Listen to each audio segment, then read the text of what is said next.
la convocatoria y el pedido de que los jóvenes, las pibas y los pibes de 16 y 17 años puedan votar en la provincia de Santa Fe. Por supuesto que es un trabajo, además de político, técnico y judicial, la habilitación de esta posibilidad. Para hablar de este tema que es central e importante, tomamos contacto con el presidente de la Corte Suprema de Justicia de la provincia de Santa Fe, con el doctor Daniel Herbeta. Daniel, buen mediodía, te saluda Diego Fiori, Virginia Giacosa, Lisandro Leoni de Radio Universidad. ¿Cómo andas vos? Muy bien, Diego, buen día, Virginia, bueno, y a toda la audiencia. Gracias por atendernos. Daniel, ¿qué significa esta posibilidad, con una mirada, por supuesto, técnico-jurídica, pero también política, la posibilidad de que las y los pibes de 16 y 17 años puedan votar en la provincia de Santa Fe? ¿Y cuáles son los trámites que ha recorrido esta posibilidad política? Bueno, significa nada más y nada menos que remover un obstáculo que constituía verdaderamente una discriminación y una violación a la igualdad jurídica de los santafesinos en relación al resto de los jóvenes de 16 y 17 años de la República Argentina. La única provincia, la única, que no habilitaba a esos jóvenes a votar autoridades locales era la provincia de Santa Fe. En el resto del país, desde Tierra del Fuego a las provincias del norte, a Jujuy, un jujeño, un fuegueño puede votar no solo el presidente de la Nación, como lo puede hacer un joven de 16 y 17 años santafesino, sino que además está habilitado para votar a las autoridades locales. Santa Fe no incorporaba, digamos, a este universo de jóvenes a la posibilidad de elegir, digamos, una paradoja, ¿no? Que pueden elegir a un presidente de la Nación, pueden elegir a alguien que va a definir la política económica de la República Argentina, pero no tenían la posibilidad de elegir al jefe de su comuna o al intendente de su ciudad, de la ciudad en donde viven, donde se desarrollan, donde tienen sus amigos, su club, etcétera.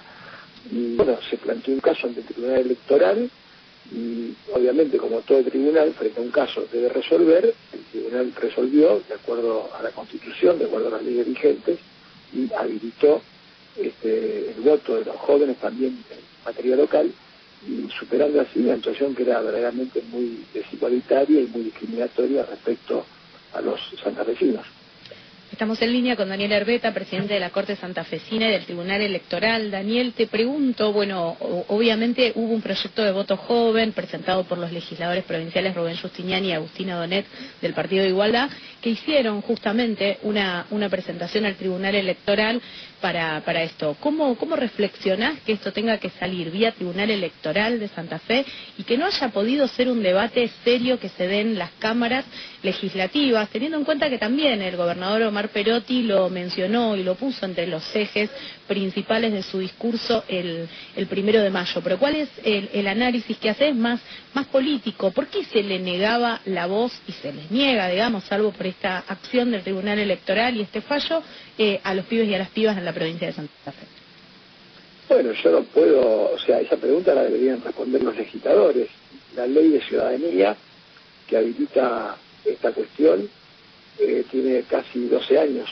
En 12 años aproximadamente hubo bastante oportunidad para debatir este tema. Bueno, es un tema de la legislatura, también en la legislatura hubo 3 proyectos aprobados por diputados de ley de juicio por jurados populares y nunca se trató.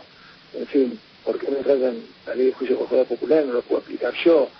Yo lo que puedo explicar es que, independientemente de la vía legislativa, lo que hubo fue el planteo de un caso ante el Tribunal Electoral, y un caso en el cual el Tribunal Electoral tiene plena competencia, porque debe haber pocos supuestos de competencia de un Tribunal Electoral como el referido al ejercicio o no de derechos políticos de un universo de personas como son los jóvenes de 16 y 17 años. Por lo tanto, no había ninguna duda que los diputados que plantearon el caso estaban legitimados para hacerlo.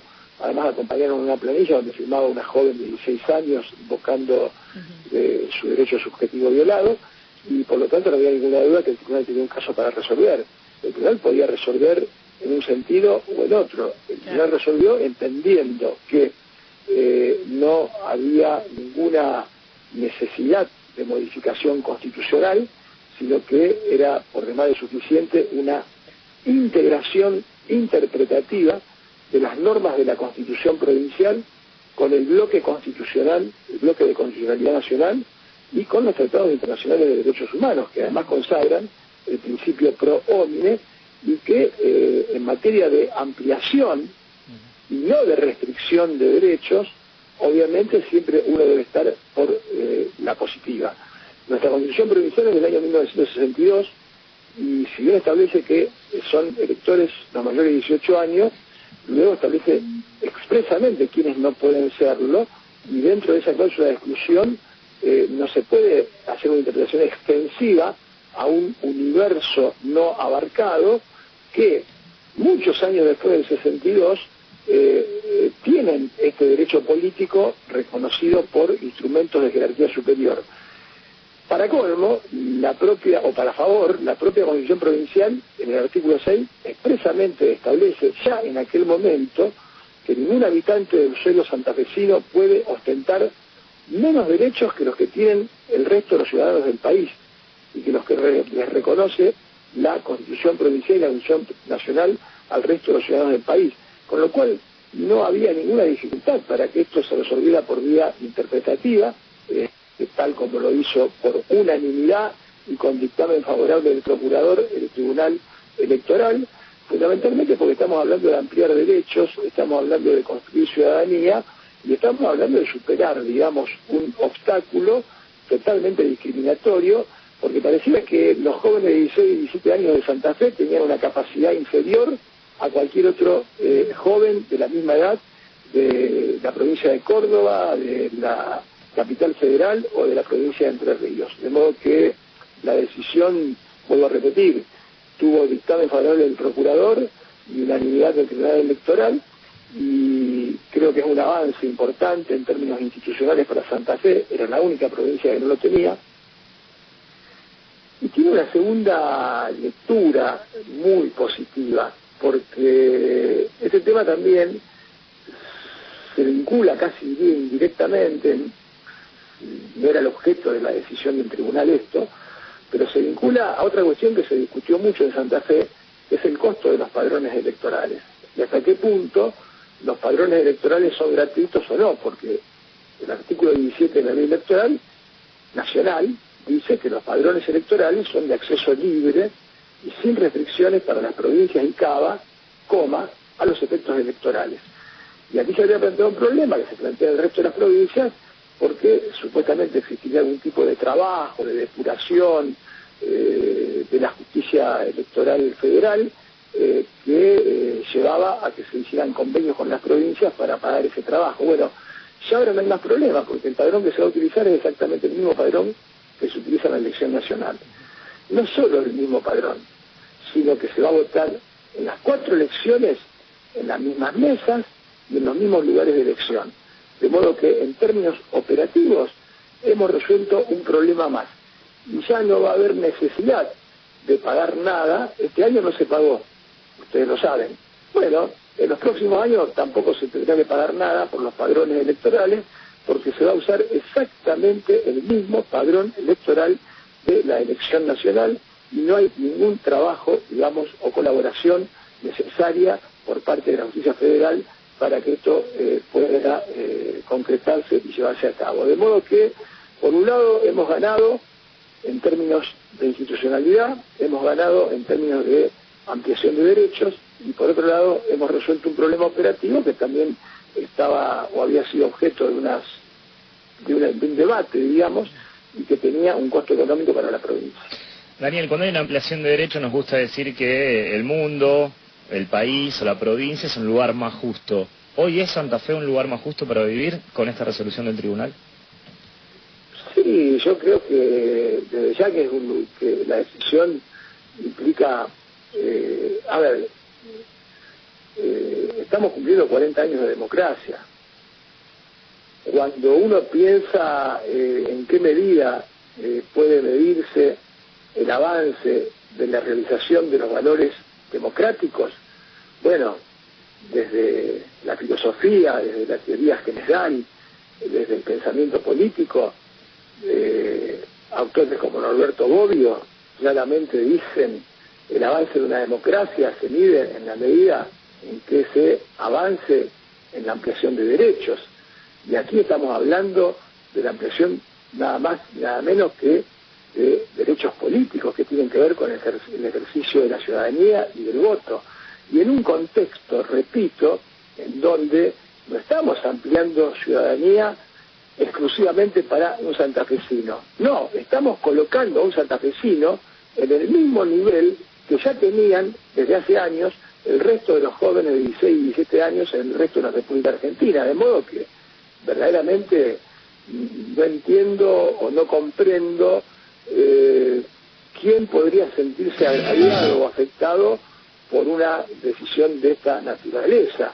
Pero en cualquier caso, si esta decisión no es una decisión compartida, aquel que pueda acreditar que está legitimado y que tiene un agravio contra la decisión del tribunal puede interponer un recurso ante la Corte Suprema de Justicia de la provincia, y serán mis colegas, no yo, porque yo ya he opinado y me tengo que apartar, quienes resolverán en definitiva. Lo que quedaría claro, si a alguien se le ocurre impugnar el fallo del Tribunal Electoral, es que, bueno, es que ratifica su postura de no ampliar derechos, de no garantizar derechos, de silenciar o por lo menos quitar esta participación y esta decisión política de los jóvenes y las jóvenes de la provincia de Santa Fe.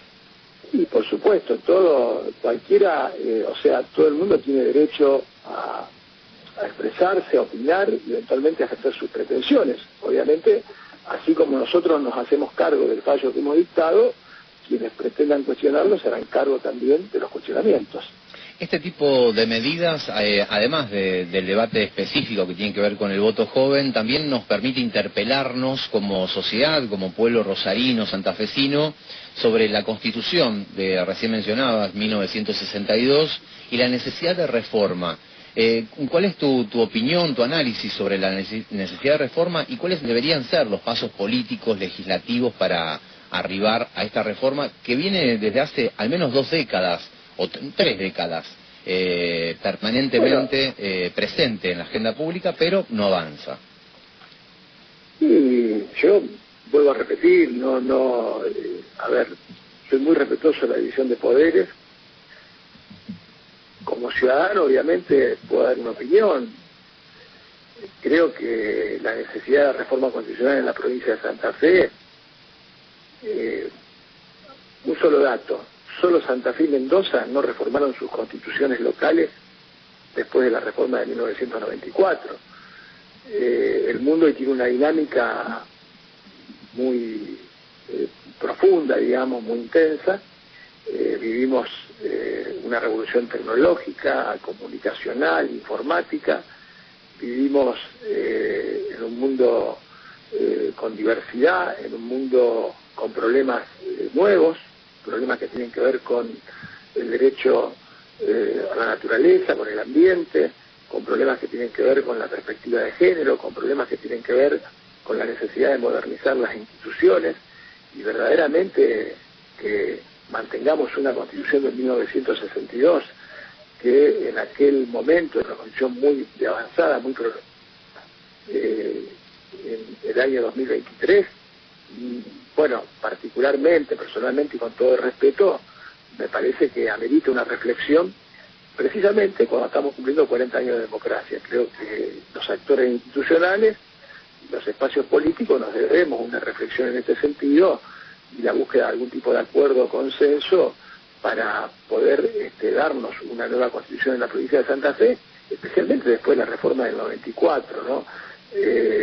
Bueno, ¿por qué no se hace? No sé, que cada uno explique cuál es su postura y su posición, pero no podemos estar diciendo porque hay elecciones, porque dentro de 2 años, pues entonces estamos en el cuento de la buena pipa, ¿no? O sea, nunca va a llegar el tiempo de discutir la reforma constitucional.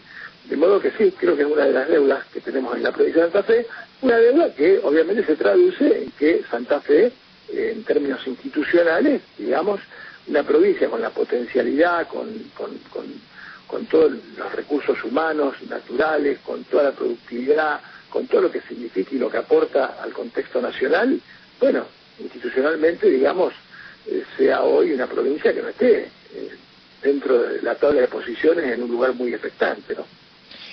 ¿Cuál es el rol de la Universidad de Rosario, de las universidades en este debate de reforma constitucional o en los debates de reforma constitucional? Porque la Constitución Nacional el año que viene ya cumple 30 años, ya amerita algún tipo de interpelación también, por supuesto. Sí, la universidad tiene un rol decisivo y tiene que asumirlo. Lo que pasa es que la universidad tiene que asumirlo cabalmente de su propia esencia. No puede la universidad ser funcional a ningún esquema ni de poder, ni a ningún esquema político. Entonces, nuestra universidad, la de Rosario, la Universidad del Litoral, las universidades privadas, creo que tenemos una responsabilidad enorme de movilizar este debate y de generar todas las iniciativas posibles para que esta discusión se dé. Bueno, no tendrá la universidad la posibilidad, digamos, de institucionalizar en términos de lo que es un proceso de reforma, digamos, constitucional, una asamblea constituyente, pero sí tiene la universidad la presencia y los recursos como para poder instalar el tema, para poder tratar de intensificar esa instalación y de socializar el debate a través de un programa de acción. No hay duda que nuestra responsabilidad como universitarios también existe y es un tema que tiene que ver precisamente con la producción de conocimiento y con la función universitaria de poder mejorar las condiciones de la gente que vive en nuestra provincia, porque acá hay un tema que a veces no se visualiza bien. Cuando uno habla de construir institucionalidad, cuando uno habla de modernizar nuestras instituciones, de fortalecerlas, estamos hablando de fortalecer la democracia, y esto no es una cuestión abstracta, esto se traduce en cuestiones concretas. Cuando yo hablo de la necesidad de discutir la reforma policial, no estoy hablando de una cuestión abstracta, estoy hablando de la posibilidad de generar un esquema y una reforma cuyo impacto directo está vinculado a un problema social grave como es el problema de la seguridad. Cuando uno habla del acceso a la información pública y de discutir la ley de acceso a la información pública, no estoy hablando de una cuestión abstracta que no tenga nada, que no sea tangible para la gente. Estoy hablando de la posibilidad de tener una democracia transparente, pública, que le permita a los ciudadanos tener una mayor capacidad de acceso a la información y por otro la posibilidad de optar de manera más libremente y con mejores condiciones cuáles son las opciones, digamos, de vida, las opciones políticas que el ciudadano quiere elegir. Es decir, todo esto se traduce en cuestiones concretas, en cuestiones hasta de guías materiales, para mejorar las condiciones de vida de los santafesinos. Por eso creo que la política debe asumirlo, los universitarios debemos asumirlos y los actores institucionales debemos asumir esta responsabilidad, especialmente en un momento en donde vamos a cumplir 40 años de recuperada la sensatez, digamos, y la vocación jurídica por la libertad en la Argentina después de esa noche tan negra, ¿no?, que fue el terrorismo de Estado. Estamos hablando con Daniel Herbeta, que es presidente de la Corte Santafesina y del Tribunal Electoral. Daniel, hablabas de la construcción de institucionalidad y mencionabas los 40 años de la democracia que estamos transitando este 2023. Te pregunto, ¿qué opinión, qué reflexión haces de que la Corte haya suspendido las elecciones a gobernador en las provincias de Tucumán y San Juan a tan solo 72 horas del comienzo de la veda electoral, algo que la vicepresidenta de la Nación menciona en la carta con la que un poco abríamos la edición de este noticiero hoy, y referenciaba aquello que ya dijo el 18 de julio del 2022 de la Corte ejemplar a la Corte de los Cuatro. ¿Cómo analizás este contexto de la Corte Suprema de la Nación y también esta de alguna manera injerencia o no en esta decisión que ha tomado respecto de las elecciones en Tucumán y San Juan? Bueno, nosotros estamos, a ver, ninguna decisión se puede analizar por fuera de un contexto, ¿no? Y una dinámica a veces de poder. Nosotros, muchos integrantes de tribunales superiores de provincia, nos hemos abocado al estudio de estas decisiones. No son las únicas, hay algunas decisiones anteriores, porque evidentemente las estamos evaluando con algún tipo de, si se quiere, de preocupación y de interés institucional, porque en última instancia estas decisiones se involucran en una cuestión muy compleja, que es cuál es el límite y el punto del principio federal. Es decir, hasta qué punto una Corte Nacional no está en alguna medida avanzando sobre el principio federal y sobre las autonomías provinciales, y no está, si se quiere, circunvalando el poder jurisdiccional de los tribunales locales.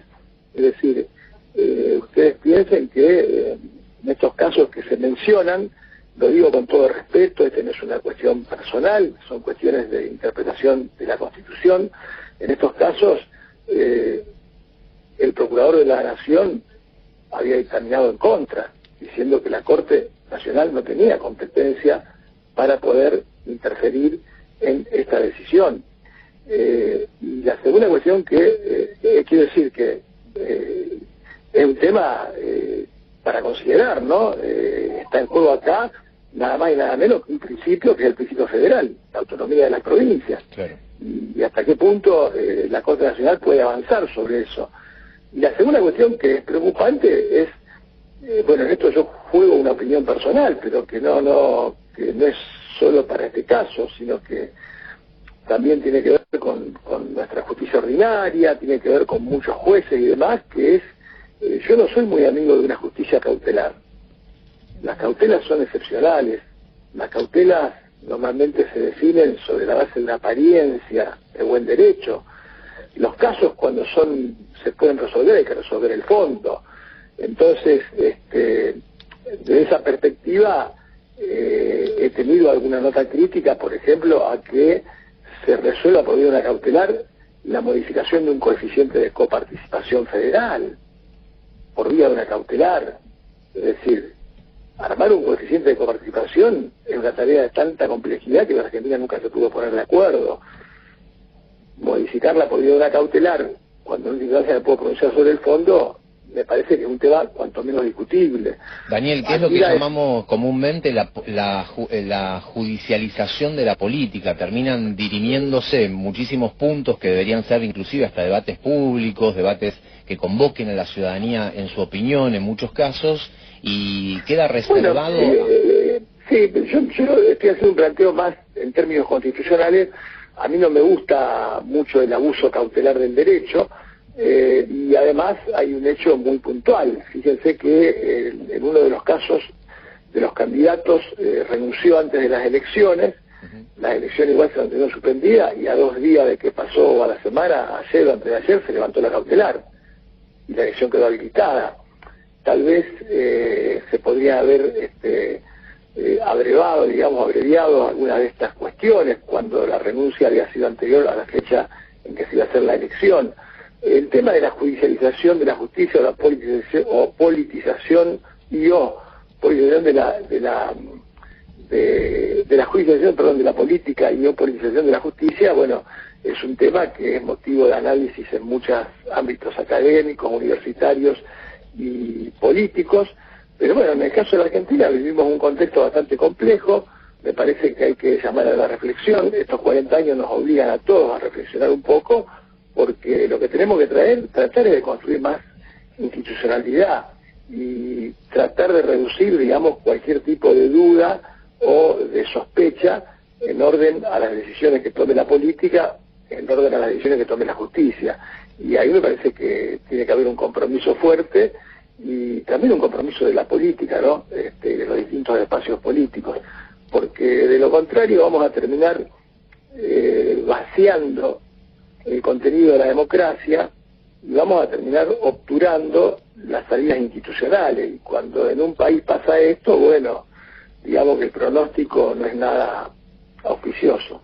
Se hacen muchos balances de los 40 años de democracia. Daniel, ¿cuáles son las deudas que tiene la democracia con la Argentina? Bueno, muchas deudas.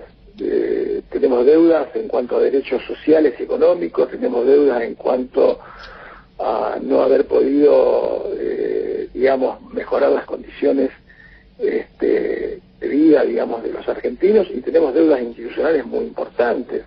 Nosotros hemos avanzado en muchas cosas. Hubo una reforma en el año 94 que también introdujo cuestiones muy importantes, pero que quedaban pendientes de complementación legislativa, y muchas de esas cuestiones que las planteó precisamente Raúl Alfonsín en el Pacto de Olivos, y más allá de la valoración que pueda merecer el Pacto de Olivos, Alfonsín verdaderamente consiguió muchísimo, digamos, en la reforma constitucional del 94, consiguió instalar la autonomía del Ministerio Público Fiscal a nivel federal, consiguió avanzar sobre la necesidad de un Consejo de la Magistratura que permitiera una selección más adecuada, más objetiva, digamos, de quienes iban a integrar el Poder Judicial.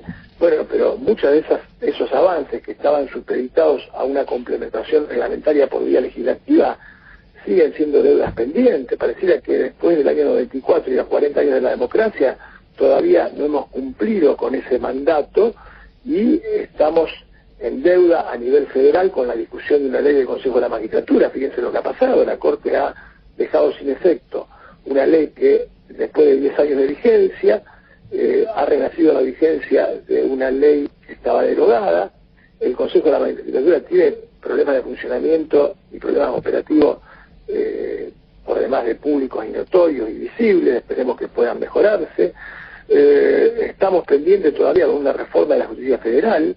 Alfonsín fue una de las cosas que planteó en términos estratégicos, además del juicio de la Junta, obviamente, como política central contra el terrorismo de Estado, planteó que la Argentina en el 85 se debió a una profunda reforma democrática de la justicia.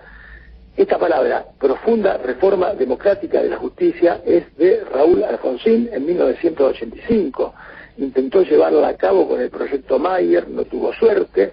Cuando viene el gobierno que lo sucedió, ese proyecto se tiró, digamos, se dejó de lado y se sancionó el Código Levenne, y todavía al día de hoy la justicia federal sigue con un sistema de investigación y enjuiciamiento que incluso a la luz de los propios fallos de la Corte Nacional, Llerena, Visser, Fraticelli, es absolutamente inconstitucional. Que haya jueces federales que investiguen y que resuelvan la situación del imputado. Algo más incondicional que eso yo no lo puedo entender, y sigue vigente en el año 2023 en la República Argentina en la justicia federal. Es decir, me parece que hay muchas deudas que tienen que ver no solo con las políticas sociales y económicas, sino que también tienen que ver con la política institucional, y bueno, son los temas que desde nuestra perspectiva, yo no soy economista, no soy tampoco...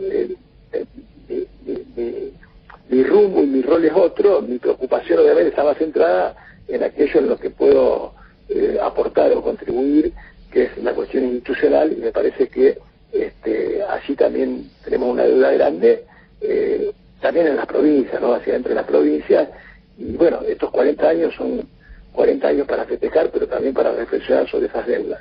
Escuchándote se me viene a la cabeza ni más ni menos que el inicio de la carta de Cristina Fernández de Kirchner de ayer, Daniel, en el que dice: en este 2023 se cumplen 40 años de democracia ininterrumpida en nuestro país. Sin embargo, una parte importante de la ciudadanía no se siente representada ni contenida sus aspiraciones en una democracia que se perdió en lo económico, degradó en lo social y ha comenzado a romperse en lo político e institucional. ¿Coincidís con esta afirmación de la vicepresidenta? Yo, a ver, quiero hacer una aclaración porque la coincidencia es casual, ¿no? Básicamente porque no leí la carta, por un motivo muy simple. Ayer... No tuviste tiempo, Daniel. No, claro, que ayer salió el fallo y se tuiteó el fallo porque uno de las personas notificadas, uno de los diputados tuiteó el fallo. Obviamente mi teléfono explotó y no paraste de dar notas. Claro, no pude leer la nota. Lo que yo acabo de decir, que pareciera que tiene alguna coincidencia con esto que ustedes me mencionan, no lo digo ahora en este reportaje, lo vengo diciendo hace tiempo, o sea, y además me parece que difícilmente alguien podría no coincidir con un diagnóstico de esta naturaleza. Claro. Alfonsín planteó con la democracia se come, se vive, se educa, etcétera, y bueno, obviamente a él le tocó vivir una época muy compleja. Vamos a poner las cosas en contexto, sí, porque si no, a ver, las reglas son fáciles de cumplir en los momentos fáciles, ¿no? El problema es cumplir las reglas en los momentos difíciles, y Alfonsín es un momento muy difícil. Y ser uno de los casos de la historia mundial de enjuiciamiento del terrorismo de Estado, me parece que es un lingote que lo catapulta a Alfonsín en el lugar más alto de la historia. Obviamente que tuvo un contexto muy complicado y tal vez no pudo cumplir con esta expectativa que había generado y que se proponía, que tiene que ver con lo social, que tiene que ver con lo económico. Pero bueno, hoy todavía lo social, lo económico sigue siendo una deuda, sin ninguna duda, los números del país así lo indican, y lo institucional también, sigue siendo una deuda grande y fundamentalmente en el ámbito de la justicia federal. Porque yo vuelvo a repetir, esto lo digo ya hace bastante tiempo que lo vengo señalando, fallos de la Corte Nacional obligaron a muchas provincias a tener que cambiar sus sistemas de justicia penal. Caso Santa Fe. Santa Fe tuvo, durante el gobierno de Obey, que abocarse rápidamente a una modificación de su sistema penal porque había salido el fallo de Llerena y cuando estaba trabajando en la reforma sale el fallo de Iser Fratincelli. Bueno, pareciera que el alcance de los fallos de la Corte Nacional es uno cuando se trata de una provincia y es otro cuando se trata de la justicia federal. Es decir, a prácticamente cerca del 2006, 2007 al 2023, han pasado más de 12, 13, 14, 15 años y la justicia federal todavía parece que para ellos Llerena, Fratincelli no rige. Entonces, si allí hay una deuda institucional grande, si la Argentina no se debe la discusión sobre qué modelo y cómo regular el Consejo Nacional de la Magistratura, cómo reformar el Ministerio Público Fiscal, que tiene autonomía en la Constitución Nacional, cómo avanzar sobre la reforma judicial. Hablo de temas que me competen, digamos, de los cuales me dedico. Bueno, si eso no es una deuda pendiente de la política y de los actores institucionales, verdaderamente me pregunto, ¿no? ¿Cuál sería o sobre qué deberían además discutir o plantear o debatir tanto los poderes judiciales, las universidades y las facultades de Derecho y eventualmente los espacios políticos? Claro. Daniel, cambiamos de tema. Como presidente de la Corte de Suprema de Justicia de la provincia de Santa Fe, en el mes de febrero diste algunas declaraciones vinculadas a la cuestión de la coyuntura, la situación que vive la ciudad de Rosario, el narcotráfico, y planteaste en febrero el aumento del narcomenudeo y también el vínculo, una alerta sobre el vínculo o el aumento del vínculo de la policía con los negocios y la economía del delito. En el mes de marzo, la convocatoria a una reunión también sobre esta misma situación y empezar a intentar encontrar y canalizar una solución a este problema. Como Corte Suprema, como institución, ¿cómo están trabajando el tema de lo cotidiano en la ciudad de Rosario, la cuestión de la seguridad, y qué balances vienen teniendo en lo que significa la trama? Hay un logro muy importante que tiene que ver con la ampliación de la justicia federal en la ciudad de Rosario para las investigaciones, pero claramente va a llevar inclusive algunos otros tiempos, ¿no? Sí, a ver, en primer lugar nosotros tratamos en la medida de lo posible de aportar desde el lugar, obviamente la competencia de la Corte en ese tema es bastante limitada, pero tratamos de generar y de articular iniciativas, y ahora salió un impasse que tiene que ver con la renovación precisamente de autoridades fundamentales, de actores políticos y criminales centrales, como son los responsables de el Ministerio Público de la Acusación, Fiscalía General, Fiscalías Regionales, de modo que han asumido recientemente las autoridades. Ya hemos tenido una reunión con la Fiscal General y obviamente tenemos un plan de trabajo que apunta a la necesidad de fortalecer el Ministerio Público Fiscal de la Acusación, a la necesidad de sumar recursos que tengan que ver no estrictamente con la cuestión vinculada a la persecución penal desde la perspectiva de un fiscal, sino recursos que tengan que ver con la posibilidad dentro del organismo de investigaciones, dentro del Ministerio Público de la Acusación, de contar con digamos recursos humanos que vinculados a otras áreas que no son estrictamente derecho, que son la economía, que son los mercados, que son, en fin, cuestiones imprescindibles, porque hoy el crimen se maneja por un móvil de lucro y en forma de economías delictivas, de mercados ilegales, y esas economías delictivas obviamente generan rentabilidad, y esa rentabilidad se vuelca al mercado legal, es decir, en lo que sería la dimensión financiera, económica del delito, y en la medida que uno pueda atacar esa dimensión, obviamente va a tener la posibilidad de un mejor control y una posibilidad de reducción de esos mercados ilegales y de la violencia que esos mercados ilegales, digamos, tienen asociada. Respecto de la cuestión federal, sí, hago una aclaración. Se sancionó una ley, pero esa ley que no genere muchas expectativas, porque los cargos que han creado a través de esa ley requieren, primero, cuanto menos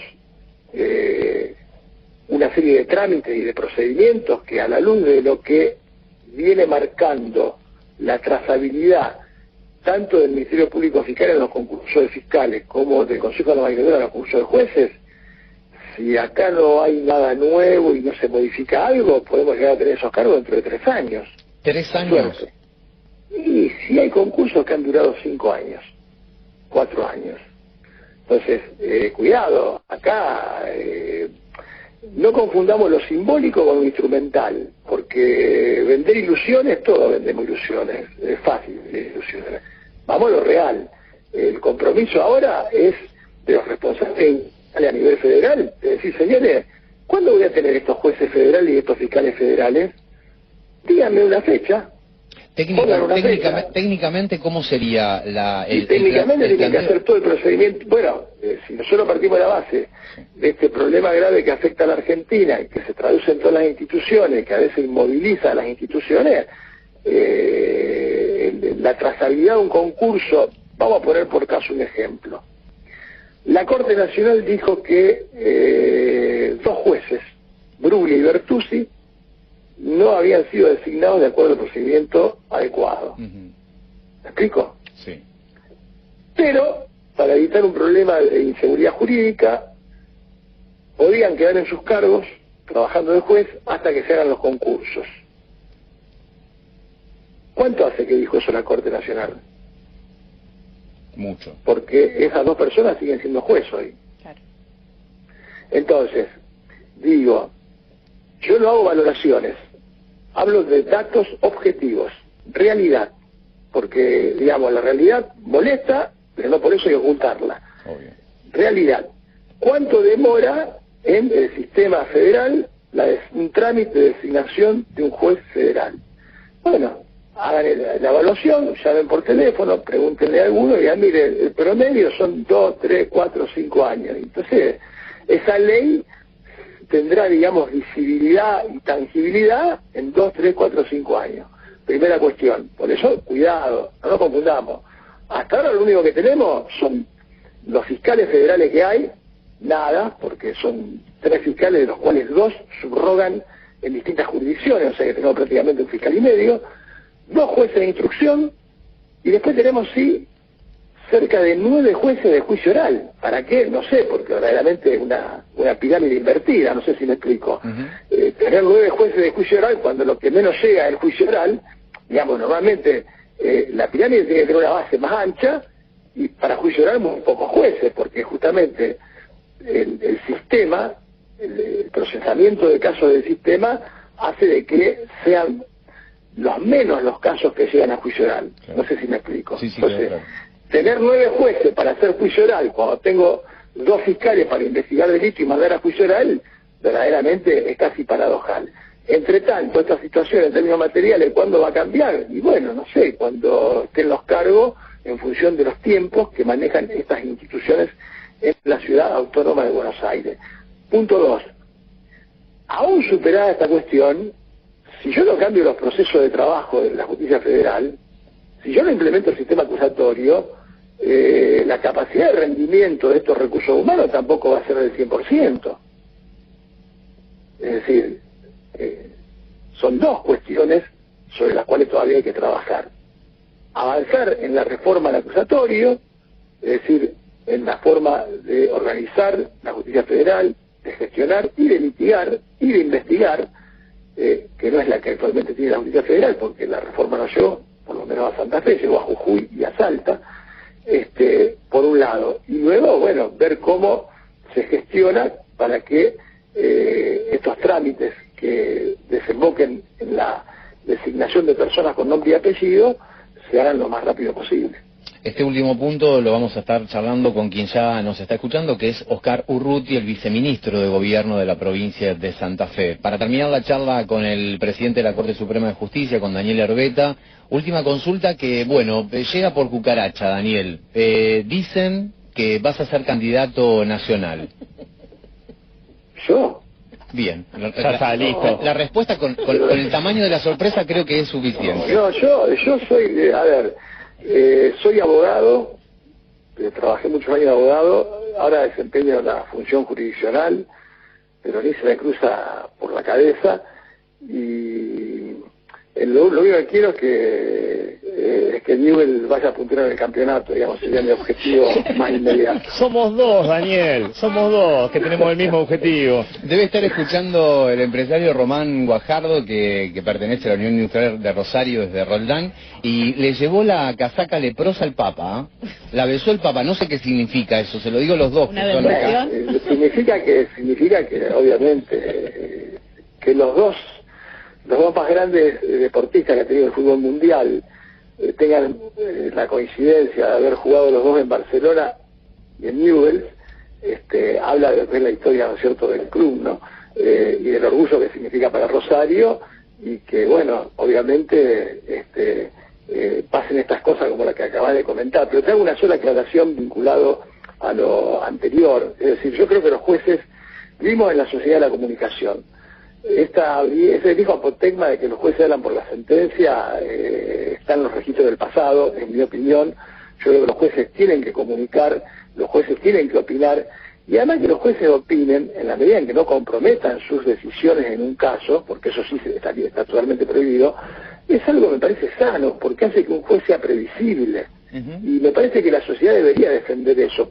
Por eso, tal vez mi apertura, digamos, a la posibilidad de comunicar, de poder dar opiniones que tienen que ver con lo político institucional, nunca con lo partidario, con lo político institucional, me parece que es algo que yo por lo menos lo valoro, lo hago de buena fe, tal vez esté equivocado, pero creo que cuanto más previsible es un juez, más seguridad jurídica hay.